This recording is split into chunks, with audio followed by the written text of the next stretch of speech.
All right, let's dive in. This time we're taking a closer look at the November full moon, the one we just saw a few nights ago. You know, it's not just a pretty sight up there. There's a ton of history and folklore surrounding this full moon. Oh yeah, I bet.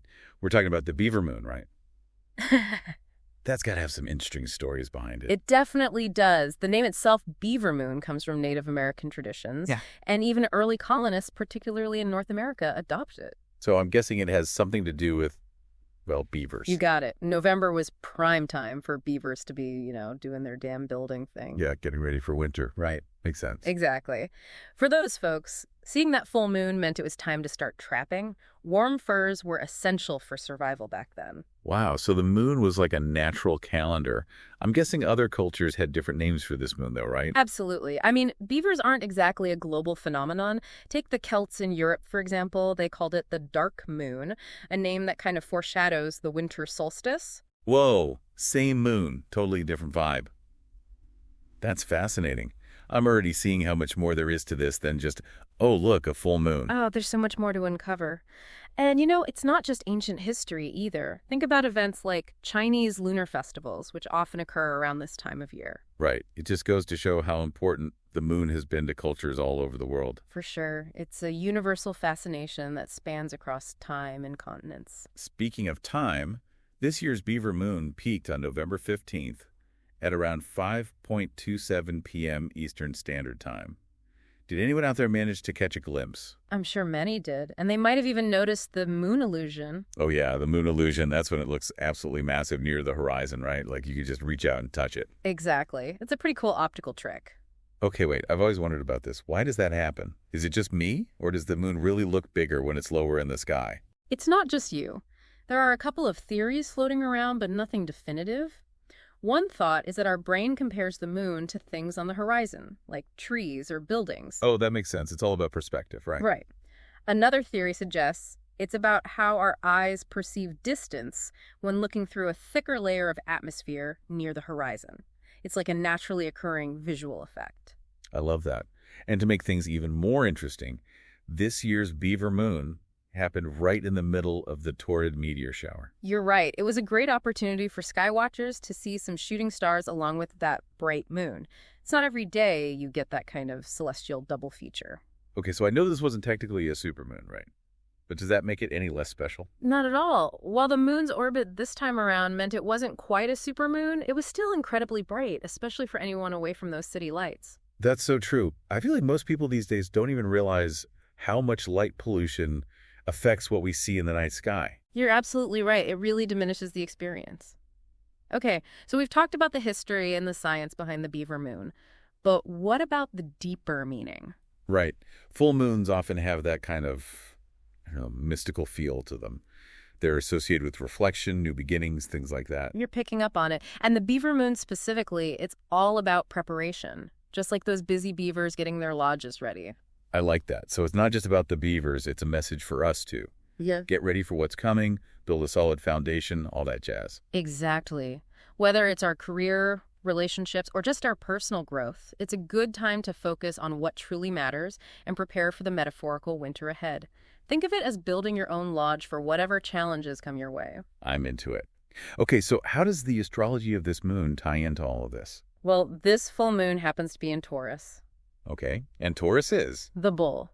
Known for stability, security, enjoying life's simple pleasures. So, cozy vibes, basically. Exactly. This moon amplifies that desire to create a comfortable, safe environment, to nurture ourselves, and really hone in on what brings true contentment.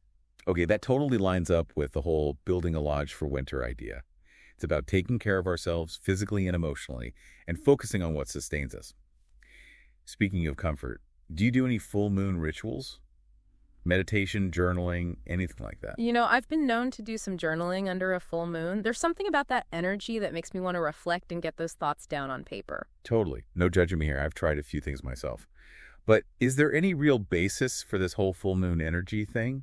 Or is it all just vibes and good intentions? It's definitely a hot topic. Some people swear by the moon's mystical powers. Others think it's all superstition. But I think ultimately it comes down to personal experience and what resonates with you. Yeah, I can see that. But even if we leave the mystical stuff aside, we can't deny the moon's scientific influence on Earth. Right. The tides, for example. Exactly. And it goes beyond the tides, too. There's a growing body of research suggesting the moon's cycles might influence animal behavior as well. Wait, really? Like how? Well, think about nocturnal animals. The amount of moonlight directly affects their ability to hunt, mate, even migrate. And even marine life has influenced certain species time their spawning cycles to specific lunar phases. It's all connected in ways we might not even realize. Wow, I never thought about that. It brings us back to those busy beavers, doesn't it? Their dam building affects so much more than just themselves. Exactly. They create entire ecosystems. It really highlights the ripple effect of their actions and reminds us of that delicate balance in nature, which is definitely influenced by the moon cycles. So we've got history, science, even a bit of symbolism. But let's get practical for a minute. Say someone wants to experience this beaver moon magic for themselves. Any tips? Besides hoping for clear skies, of course. Well, finding a spot away from city lights is key for optimal viewing. Look for somewhere with a clear view of the eastern horizon so you can catch that moonrise. Good point. And maybe pack a blanket, some snacks. Yeah. Make it an event. Exactly. And you might even see some lingering toward meteors if you're lucky. Now, for those who are into photography, this is a perfect opportunity to get some amazing moonshots. Right. Break out the night mode, grab a tripod. You could even get creative and incorporate some foreground elements into your photos for a really cool composition. Absolutely. And sometimes the simplest things are the most powerful. Just taking a walk under the moonlight, listening to the sounds of nature. Yeah, that's a good reminder. We can get so caught up in the everyday hustle that we forget to just enjoy the simple beauty around us. For sure. And hey, if you're feeling drawn to the more spiritual side of things, there's always the option of doing a full moon ritual. True. Even if you're not, a full-on believer, it can be a fun way to connect with yourself and set some intentions. Exactly. Light some candles, meditate, write down your goals, whatever feels right to you. Or gather with friends, share some stories. There's no right or wrong way to do it. So, okay, everyone knows the moon controls the tides. But what other scientific impacts does it actually have on Earth? Does it really mess with our sleep, or is that an old wives' tale? Well, it's a bit more complicated than a simple yes or no. The research is still developing, but there's growing evidence that lunar cycles can affect our sleep, hormones, even certain animal behaviors. Seriously? So maybe blaming my insomnia on a full moon isn't so crazy after all. It might not be. And did you know that farmers have used the moon cycles for centuries to plan their planting and harvesting? No way, really? Yeah, there's a lot of traditional wisdom there that's now being backed up by scientific studies. The beaver moon, for example, traditionally marked the end of the harvest season. That's incredible. I love how it all connects back together. Right. It's like this beautiful tapestry woven together by the moon's influence. Okay, so we've covered history, science, even some practical tips. But there's one more thing I want to touch on. The moon's impact on art and culture. Oh, absolutely. The full moon has been a source of inspiration for artists for, forever. It evokes such a sense of mystery and wonder. Think about all the songs, poems, paintings, stories that have been inspired by that bright orb in the sky. It's a universal muse. And the themes associated with this November moon, specifically resilience, change, reflection, they're so powerful and resonant for artists. It's a time for looking inward, letting go, embracing the new. And these themes are timeless, They've been inspiring people for centuries. It's like this cosmic link between humans and the celestial world, expressed through our art and storytelling. I like that, a cosmic link. And it's not just a thing of the past. A lot of modern celebrations incorporate art, music, storytelling into their full moon festivities. I love that. It's a way to keep those ancient traditions alive and make them relevant for today. Exactly. So as we wrap up this deep dive into the beaver moon, what stands out to you most? That's a tough one. But I think for me, it's that feeling of interconnectedness we keep coming back to. The beaver moon isn't just this isolated event in the sky. It's woven into history, nature, our lives. It's a reminder that we're all part of something much bigger. I couldn't agree more. And it makes you wonder, right? What other connections are we missing? What else is the moon influencing that we haven't even considered yet? Ooh, now that's a question to ponder. And maybe, just maybe, we'll uncover some of those answers in our next deep dive. Stay tuned. It's going to be out of this world. Literally. Okay, so we've been talking about the moon's influence here on Earth. But what about beyond? It's almost impossible to talk about a full moon without someone bringing up the idea of life beyond Earth. It's true. The moon has always fueled our imagination, making us wonder, are we alone? And I feel like with all the crazy advancements in space exploration these days, we're closer than ever to maybe actually finding some answers. Exactly. It seems like every other week there's a new discovery about a potentially habitable planet or moon. It's a really exciting time. Okay, so no little green men just yet, but what have we found out there? Well, no confirmed alien encounters just yet, but take Mars, for example. Scientists have found pretty strong evidence that water existed there. Oh, wow. And where there's water, there's at least the possibility of life as we know it. So you're saying there could be Martian microbes out there? Or maybe even something bigger swimming around? Well, microbial life is definitely a possibility, but even more intriguing are places like Europa and Enceladus. Those names sound familiar. They're moons orbiting Jupiter and Saturn. Oh, okay. And what's so special about them? They both have vast oceans, but get this, hidden beneath their icy surfaces. Wait, what? Oceans under ice? How is that even possible? It's mind-blowing, right? These moons are tidally heated, so basically the gravitational pull of their giant planets, it keeps the water liquid underneath all that ice. That is wild. So are you saying that these oceans could actually support life? Some scientists think so. They believe these hidden oceans could have the right conditions for life to evolve. So we're not just looking for Earth 2.0 anymore. We got to expand our search to these seemingly impossible places. Exactly. The more we learn about the universe, the more we realize how diverse life could actually be out there. It might not look anything like what we're used to. Okay, now I'm getting chills. Just imagine what it would mean if we actually discovered life beyond Earth. It would be huge. A paradigm shift for sure. Think about it. It would challenge everything we think we know about biology, evolution, maybe even philosophy and religion. You're right. It's pretty heavy stuff. But I think there's a connection here to what we were talking about earlier, with the beaver moon. Yeah, I see it. That whole preparing for a new phase, right? Exactly. Searching for life beyond Earth, that's us stepping into the unknown.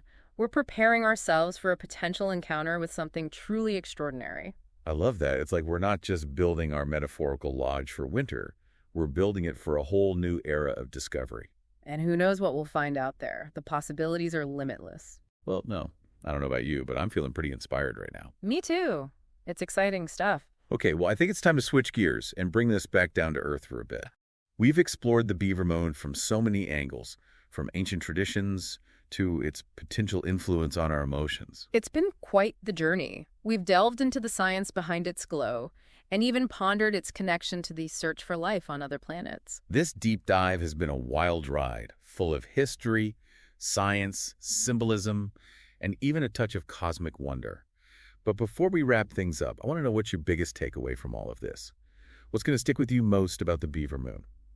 For me, it's that sense of interconnectedness. We keep coming back to it. The beaver moon, it's not just an isolated thing up in the sky. Yeah. It's tied to history, to nature, to us. I totally agree. And it's not just about the past, The beaver moon, with all its themes of getting ready and change, it makes me think about the future. Oh, interesting. How so? Well, what are we building for ourselves? What kind of world are we creating? What role do we play in this whole grand universe? Wow, those are some big questions. But I get it. This whole conversation has really put things in perspective for me. I'm seeing the beaver moon, even just the night sky, in a whole new way. That's exactly what we hope for with these deep dives, to make you curious, encourage you to look deeper, ask those questions, and, make those connections. So to our listeners, as you go about your week, maybe take a moment to just look up at the sky.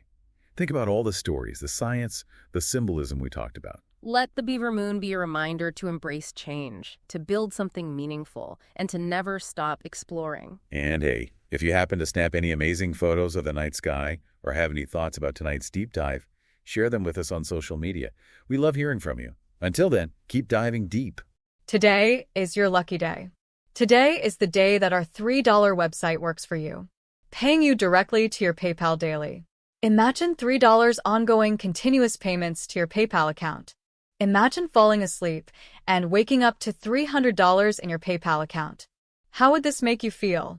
How could this help you? What bills could you pay? What kind of fun could you have?